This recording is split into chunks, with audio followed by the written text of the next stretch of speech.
Lúpus eritromatoso sistêmico. O lúpus eritromatoso é uma doença imunomediada de origem desconhecida que se apresenta de duas formas clínicas: o lúpus eritromatoso discoide, que é a forma benigna, e o lúpus eritromatoide sistêmico, que é a forma maligna.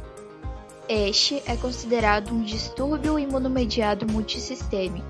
É uma doença inflamatória crônica e progressiva, multifatorial e que causa um conjunto de sinais clínicos. O mecanismo da doença está associado à produção de diversos autoanticorpos por células B autorreativas, como os anticorpos antinucleares, fator reumatoide e anticorpos anti-eritrocitários, os quais causam sinais clínicos variados.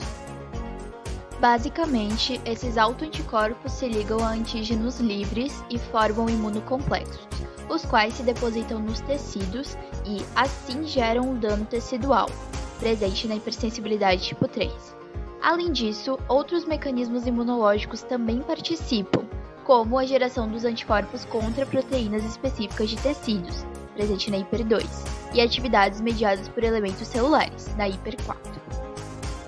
A etiologia da doença está relacionada com a hereditariedade ou as falhas imunológicas que desregulam a atividade dos linfócitos T. Dentre as alterações nessas células, incluem a sinalização anormal de TCR, produção diminuída de IL-2 e aumento da produção de IL-6, IL-17 e IL-10, expressão aumentada de CD44 e diminuição da atividade de linfócitos T regulatórios.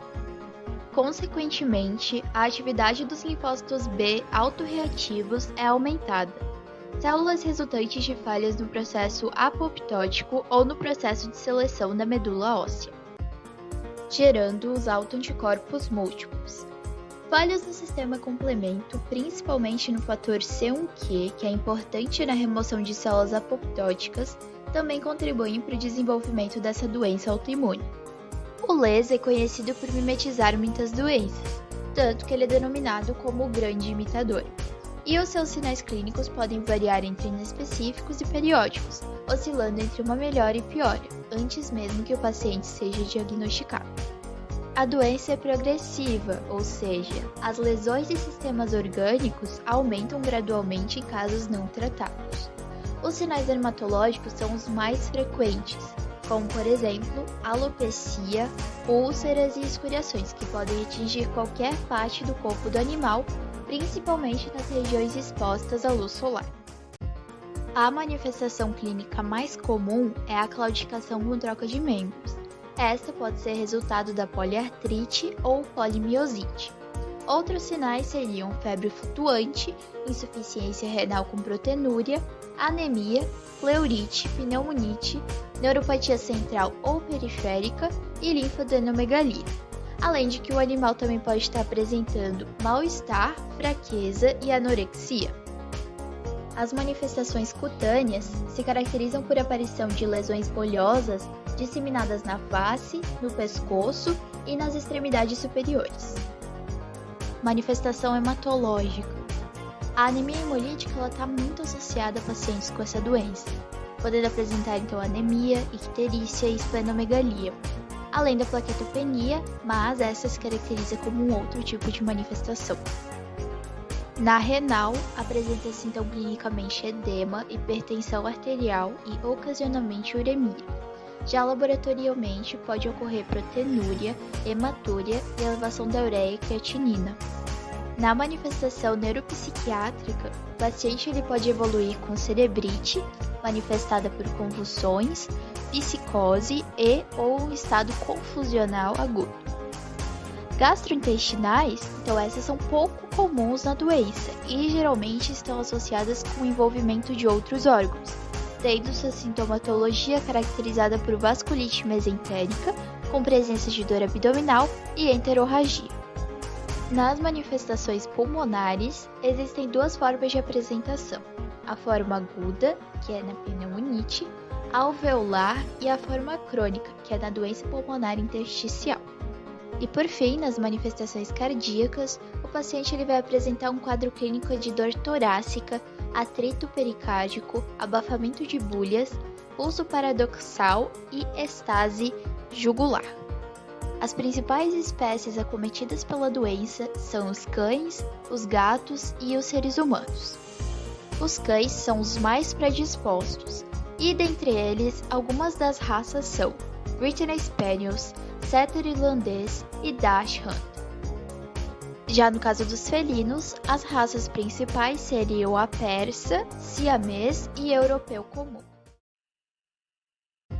Os animais suspeitos da doença são submetidos a diferentes testes, como por exemplo o hemograma, urianálise, radiografias, sorologia de doenças infecciosas, exame de fundo de olho, bioquímica sérica, entre outros. Além disso, requer exames mais específicos, como o FAN, que é o fator antinuclear, o ANA, que é o anticorpo antinuclear, e as células LE. O FAN é o mais específico, realizado pelo método de imunofluorescência indireta utilizando células epiteliais humanas, o EP2, como substrato. Caso haja anticorpos contra os antígenos celulares no soro, se ligarão aos antígenos presentes nas células, sendo então marcados com fluoresceína. Caso haja presença de ANA, eles reagirão com os componentes nucleares e então formarão as células LE. No caso das células LE, é realizada uma coleta de amostras de sangue periférico, danificando as células e incubando a amostra em seguida. Este teste é menos específico que o FAN. Para outros diagnósticos diferenciais, deve-se ainda considerar outras causas de doenças polissistêmicas, entre elas reações a fármacos, infecções virais, bacterianas e fúngicas, além de neoplasias e outras doenças autoimunes e imunomediadas. E caso o animal apresente 2 ou mais sinais clínicos e o teste seja positivo para os diagnósticos específicos, ele deve ser então devidamente tratado.